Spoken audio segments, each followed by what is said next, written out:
Pemerintah telah menetapkan COVID-19 sebagai jenis penyakit dengan faktor risiko yang menimbulkan kedaruratan kesehatan masyarakat. Dan oleh karenanya, pemerintah menetapkan status kedaruratan kesehatan masyarakat.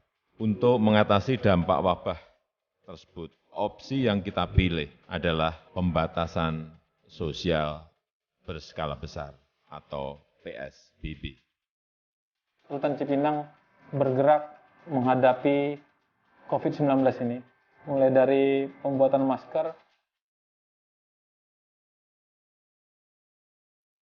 sampai bantuan rapid test dari Dinas Kesehatan, kemudian bantuan juga dari beberapa yayasan yang membidangi pembinaan di Rutan Cipinang. Karena kita betul-betul sangat ketat, betul-betul sangat-sangat kita waspadai penyebaran COVID-19 ini. Karena hal-hal tersebut, maka pimpinan baik di Mahkamah Agung maupun di Kementerian Hukum dan HAM akhirnya membuat sidang secara online untuk meminimalisir keadaan tersebut. Bagaimana WBP tidak keluar rutan, WBP tetap di dalam, namun hak-haknya mereka itu tetap didapat. Dalam prakteknya memiliki berbagai macam kendala, karena seperti kita tahu sidang online ini merupakan sidang yang perdana dengan memanfaatkan teknologi. Kami melakukan berbagai macam persiapan. Pertama, jelas penyediaan ruangan.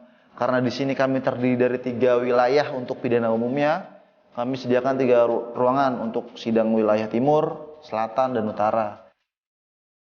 Segala sesuatunya itu kami sediakan, baik itu koneksi, kemudian tahanannya kami panggil satu persatu gitu-gitu, itu lumayan membuat kami sulit. Nama saya Sen Robin Paso Nurlete. Saya dari Maluku. Saya di sini kena kasus narkoba, yaitu ganja. Nama saya Franciscus Saverius Diosiananda, biasa dipanggil Nanda. Umur saya 24 tahun. Saya di sini karena kasus narkoba. Perkenalkan, nama saya Tomo. Saya tim dari Pedang Ruci, yaitu pengurus sidang Rutan Cipinang.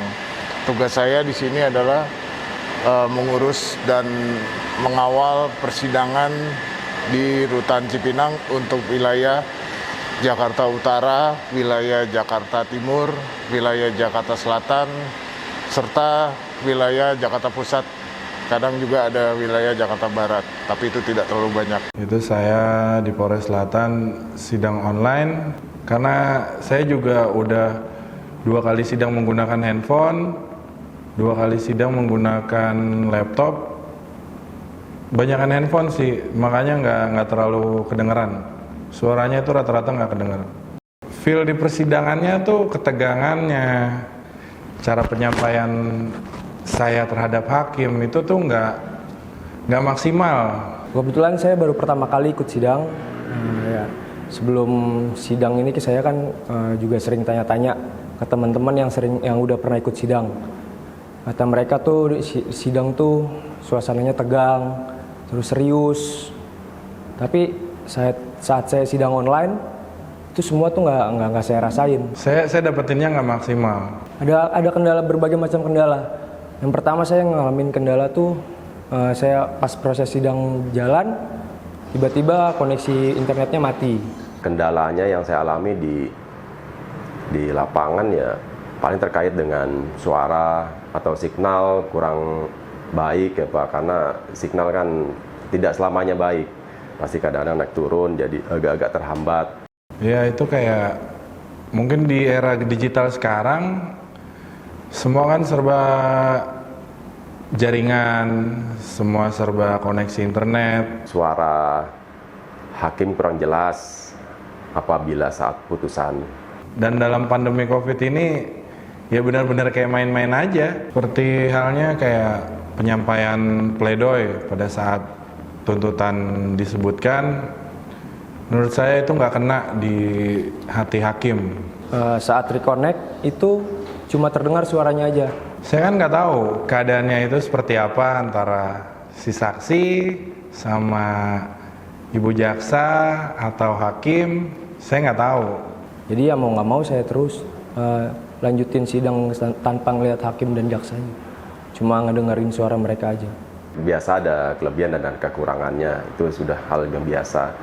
Karena di tengah persidangan online, yang pertama keuntungannya ya saya merasa lebih aman, lebih safety Pak untuk tahanan-tahanan tersebut karena tidak dikeluarkan dari rutan Cipinang. Jadi kami melaksanakan persidangan online di dalam area rutan Cipinang. Dari tanggal 26 Maret tersebut sampai dengan saat ini kami mensyukuri bahwa persidangan berjalan dengan lancar. Hak-hak warga binaan terpenuhi, walaupun secara mungkin prakteknya itu berbeda dengan sidang sebelumnya, namun secara hasil mungkin masih bisa dikatakan sama. Kendalanya yaitu cuma satu, yaitu sinyal. Terkadang selama ini saya sudah dari bulan April, kurang lebihnya dari bulan April kita sudah sidang online ini. Kendala-kendalanya kadang-kadang ada untuk para terdakwa mendengarkan tuntutan atau mereka mendengarkan vonisnya atau pledoinya kadang-kadang atau kesaksian itu terkadang tidak terdengar jelas karena memang sinyal di sini kendala untuk semua itu. Kalau yang namanya online memang di sinyal, jadi itu kendala terbesar buat sidang online itu. Makanya kami selalu ingin memberikan yang terbaik dan semaksimal mungkin dalam proses tersebut, apalagi dalam hal ini sidang online, karena salah satu terobosan untuk kebaikan tetap dijalankan dalam memenuhi hak-hak warga binaan. Persidangan online di tengah pandemi seperti ini Itu sangat membantu ya, sangat membantu bukan hanya rutan Cipinang, bahkan mungkin seluruh Indonesia, seluruh Satker UPT Lapas Rutan. menurut saya kurang efektif dan efisien. Karena apa? Karena yang disampaikan kadang-kadang kurang jelas. Kualitas suara, yang terpenting itu kualitas suara. Jadi terkadang memang para terdakwa kurang puas. Berharap setelah pandemi ini berakhir, sidang mudah-mudahan seperti biasa lagi. Program ini sangat-sangat membantu. Bahkan mungkin ini bisa dilakukan seterusnya sampai pemerintah menyatakan mungkin pandemi COVID-19 ini berakhir.